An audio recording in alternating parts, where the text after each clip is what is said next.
Radhe Radhe everyone, आप सभी का बहुत बहुत स्वागत है। करवा चौथ पर करवा कैसे बदला जाता है।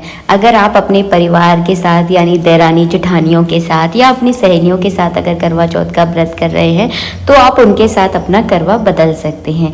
लेकिन अगर आप अकेले व्रत कर रहे हैं, जैसे कि अगर आप बाहर रहते हैं, कहीं नौकरी है आपकी और कहीं आप अपनी सिटी से भी बाहर रह रहे हैं, तो आपको पूजा कैसे करनी है और करवा जो है ना कैसे बदला जाता है, बहुत ही सरल तरीका आपको बता रही हूँ, क्योंकि मैं भी इस व्रत को अकेले ही करती हूँ। करवा चौथ माता की जब हम पूजा करते हैं तो हमारे पूजा में 2 करवे होते हैं।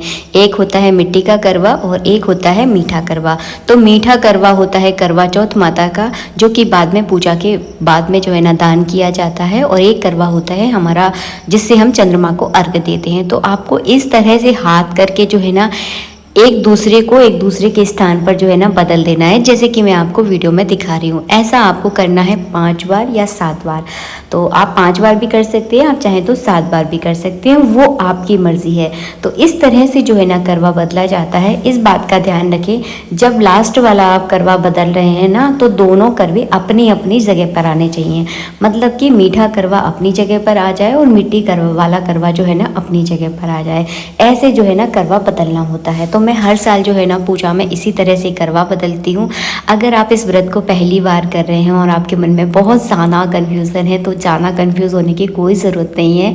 पूजा बहुत ही सरल तरीके से करें और जैसा आपका मन चाहता है बिल्कुल वैसे ही पूजा करें। पूजा के बारे में अगर आपको ज़्यादा कुछ नहीं पता है तो अपने घर के बड़ों से बात करें, जैसे कि अपने ससुराल वालों से, क्योंकि हर घर की अपनी एक अलग रीति होती है, अलग रिवाज होता है और हर समाज का अपना एक अलग कल्चर होता है। तो हमारे यहाँ पर मैं जो है ना अकेले करवा इस तरह से बदलती हूँ। अगर आपके यहाँ कोई अलग तरीके से बदला जाता है तो मुझे कमेंट बॉक्स में कमेंट करके ज़रूर बताना। जो मीठा वाला करवा है इसको दिया जाता है दान। तो पूजा करने के बाद हाल की हाल में आप अपनी सास को या ननद को इस करवे को जो है ना सुहाग के सामान के साथ दान किया जाता है। इसके साथ अगर आपके पास साड़ी है तो साड़ी, नहीं तो सूट, या फिर इतना नहीं है तो ब्लाउज पीस भी रखकर जो है ना अपनी सास ननद को बायने के रूप में ये दान दिया जाता है। दान देना बहुत ज़रूरी होता है, क्योंकि कहा जाता है कि जितना सुहाग आप दान करते हो उतना ही वो आपको पलट कर मिलता है। दान करने का अर्थ ही यही होता है कि जिस चीज़ का हमने दान कर दिया तो उसका दुगना होकर हमें प्राप्त होता है। इसीलिए सुहाग के सामान का दान किया जाता है। हो सके तो आप बिछियों का दान ज़रूर करें, क्योंकि बिछिया सुहाग की निशानी होती है। चांदी के बिछिया थोड़े से महंगे आते हैं, तो आप कांसे के बिछिया भी दान कर सकते हैं, वो बहुत सस्ते रहते हैं। इसके बाद ये दूसरा वाला करवा है जिससे जो है ना चंद्रमा को अर्घ दिया जाता है, क्योंकि इसमें जल भरा जाता है। तो इसको जो है ना हर बार नया ही लाया जाता है, क्योंकि ये मिट्टी का करवा है। एक बार यूज़ करने के बाद ये किसे कहते हैं कि झूठा हो जाता है, तो फिर हर साल जो है ना नया मिट्टी का करवा लाया जाता है। अगर आपके यहाँ पे मिट्टी का करवा यूज़ नहीं होता है तो आप तांबे का या पीतल का करवा यूज़ कर सकते हैं।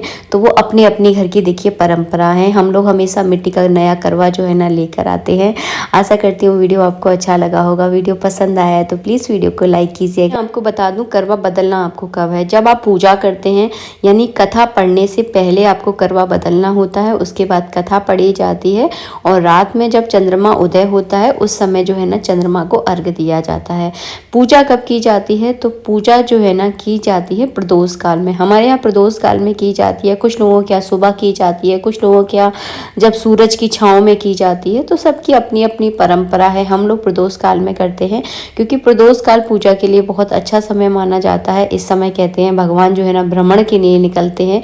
तो इस समय अगर आप कथा पढ़ते हैं, पूजा पाठ करते हैं, तो बहुत ज़्यादा जो है ना उसका फल की जो है ना आपको प्राप्ति होती है। इसीलिए ज़्यादातर पूजा जो है ना प्रदोष काल में की जाती है। बाकी आपके यहाँ जैसा रिवाज हो आप उस तरह से जो है ना कर सकते हैं। हमारे यहाँ ऐसे ही किया जाता है। और चौकी कब हटाई जाती है ये भी मैं इस वीडियो में आपको बता दूं। तो पूजा करने के बाद तुरंत कभी चौकी नहीं हटाई जाती। हमेशा नेक्स्ट डे जो है ना पूजा की आप चौकी हटाएं। जैसे कि अगर आप सुबह पूजा करते हैं तो शाम को चौकी हटा सकते हैं। अगर आप शाम को पूजा कर रहे हैं तो नेक्स्ट डे मतलब अगले दिन जो है ना चौकी हटाएं। और जिस जगह आप करवा चौथ की की पूजा कर रहे हैं, कहा जाता है उसी जगह दिवाली की पूजा होती है। तो इस ऐसी जगह आपको पूजा करनी है जहाँ पर अपनी आप सारे तीज त्योहारों की पूजा करें, क्योंकि एक जगह का प्रधानता भी बहुत ज़्यादा होती है कि आप किस दिशा में पूजा कर रहे हैं। तो हमेशा पूरब दिशा की ओर मुख करके आप पूजा करें। कभी भी भूल कर भी दक्षिण दिशा में मुख करके करवा चौथ की पूजा बिल्कुल भी ना करें, इस बात का ज़रूर ध्यान रखें। राधे राधे, जय श्री राधे।